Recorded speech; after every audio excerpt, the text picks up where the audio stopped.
Hello and welcome to our latest unboxing video. I'm Eliza here at the Hatfield Public Library with a big box of cookbooks. I am kind of blown away by how many cookbooks there are in here. Again, for those of you who haven't been following, big delay in orders and now they're all coming. So I guess this is like a lot of cookbooks and sorry, let me correct myself.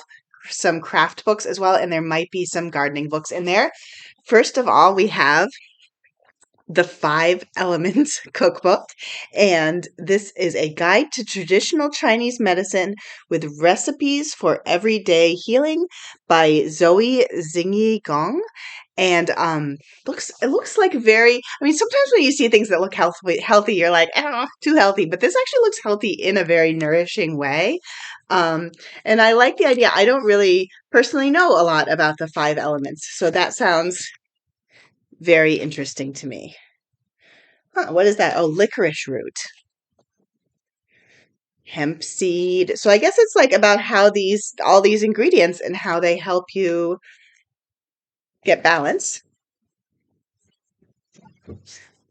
Justine cooks recipes, mostly plants for finding your way in the kitchen by Justine Doiron. So again, healthy, but like in a good way. I'm into this. Nice pictures, nice big pictures, nice clear recipes. Oh, wow. Butternut squash grilled cheese with fennel, something I would never think about.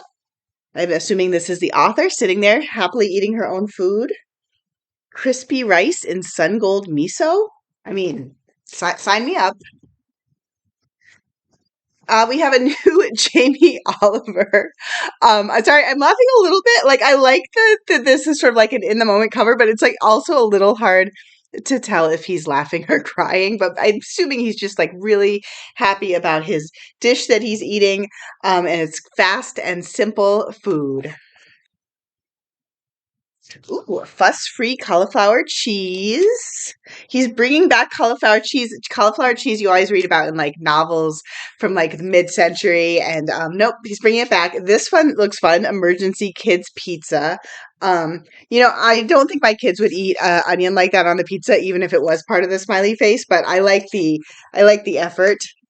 Spicy paneer and veg squash bake. Sounds like a good thing for summer when you're trying to use squash. I do have to say, like, this one is like legitimately making me hungry. Ottolenghi Comfort. Oh my gosh, this looks like a really good winter cookbook. Just like warm and tasty. Green tea noodles with avocado and radish. Wow, that's a lot of recipes without pictures. I do like a picture, but some people don't mind as much. Um, Baked polenta with zucchini and green harissa. Little spicy elements. Another one that's just calling out for winter. This is Half Baked Harvest, quick and cozy. We have some of their other cookbooks. Sorry, this is by Tieghan Gerard, and very popular.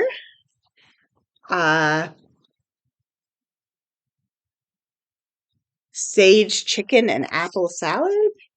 Ooh, wow. Gochujang margarita pizza. That's like a spicy Korean. So that sounds fun. Ooh, lemon pesto orzo. One pot spiced chicken and dumplings. That looks like that just looks so good. It's like not quite as cold here as it is, but it's still cold. We're still needing those like warm winter dishes. They're going to just keep coming. The elements of baking, making any recipe gluten-free, dairy-free, egg-free, or vegan by Katarina Cermelj. Sorry to her. Sorry to her last name. This is such a great idea though, because you don't have to just like confine yourself to certain cookbooks. You can just like use the principles to make things work for you, work for whatever your needs are. I love this. I'm so happy we have this in our collection. Oh my gosh, this one's heavy. This one is it's good. It says it's Big Vegan Flavor by Nisha Vora. Nice cover. Oh my God, it's so heavy. 150. Look, this is also easy to swap proteins. So another cookbook that's sort of looking at like flexibility, which is especially good. Everything's so expensive now. It's good to just kind of try to use what you have. Um, ooh, jammy roasted eggplant, fancy Caesar salad. Okay, going in another direction, not a cookbook. We have Victorian Housecats to Knit by Sara Elizabeth Kellner. It looks so sweet, and it's basically just knitting patterns to make knitted cats. So if you're sick of sweaters and you want just a knitted cat to help soothe your soul, this is the knitting book you want. Great concept. We have Crochet in a Day by Angie Bivins. So these are all quick crochet projects.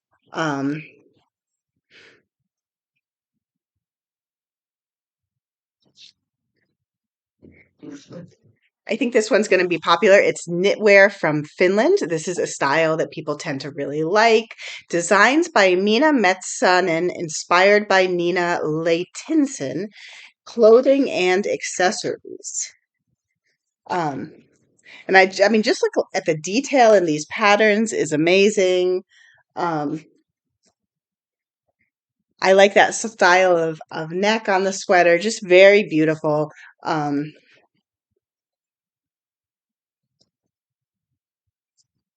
so nice. Way out of my league. Obviously, I can't imagine knitting like that, but maybe someday. Garden Wonderland. Ooh, okay, so we've moved on to gardening. Still the dead of winter, but it's nice to think about the future. This says create life-changing outdoor spaces for beauty, harvest, meaning, and joy. I do have to say this picture on the cover does look like it would evoke those things. And we have it's by Leslie Bennett and Julie Chai.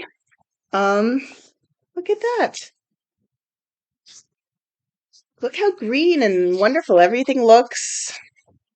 We have these same chairs, but they make them look more classy here. Very nice.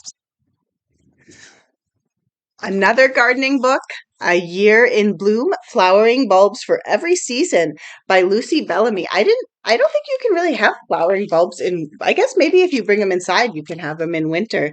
Um, but I know a lot of people try to kind of stagger them so that you have color all year, and I do really like that idea. So pretty. So many pretty flowers.